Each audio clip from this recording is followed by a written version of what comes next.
into the gate. She goes in. They're all in line, ready for the start.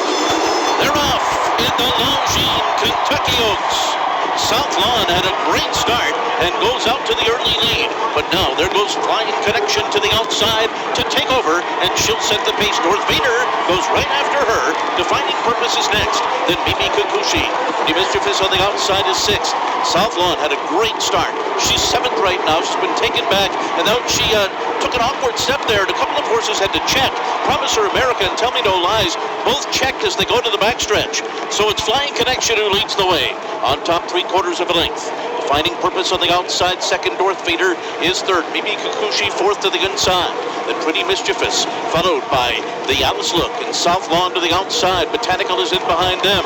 Wet Paint is in the middle of the pack today. She's 9 lengths off the lead as they continue up the backstretch. 46.96 was the half. After that, it's back to Gambling Girl to the inside. Then in Tell Me No Lies, Wonder Wheel down toward the rail, Promise Her America, and Affirmative Lady at the back of the pack. Flying Connection on top, moving for the far turn. Defining Purpose alongside. North Vader outside of them. Pretty Mischievous is 4 wide as they make their way around the turn. Mimi Kikuchi is under heavy pressure, and then comes the Alice Look. South Lawn to the outside. Wet Paint still about 8 lengths behind as they come to the top of the stretch. And they're into the stretch of the Kentucky Oaks, and Pretty Mischievous has taken the lead on the outside. The Alice Look is trying to put in a run as they come into the final furlong, and here comes Gambling Girl, and she's coming with a rush in the center of the track. Pretty Mischievous to catch. Gambling Girl to the outside, coming after her. Gambling Girl and Pretty Mischievous, these two down to the wire. Pretty Mischievous, Gambling Girl. Pretty Mischievous wins the Kentucky Oaks. Gambling Girl was 2nd, then Wet Paint, followed by the Alice Look, and North Vader. The final time was 1:49.77 seconds.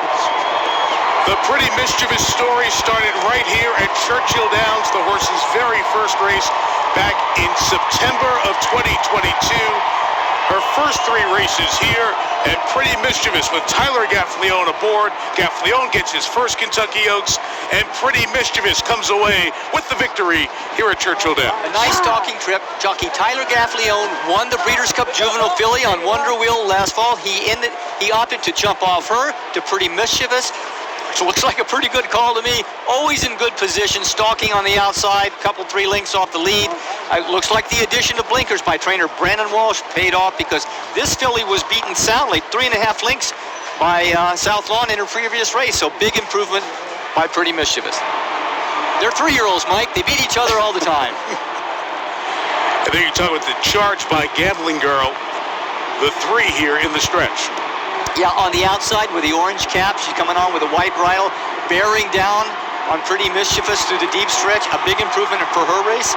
Yeah, this is how 3-year-olds do. They're better sometimes each race, sometimes they regress. You know, it turns out Godolphin Stable had this race covered.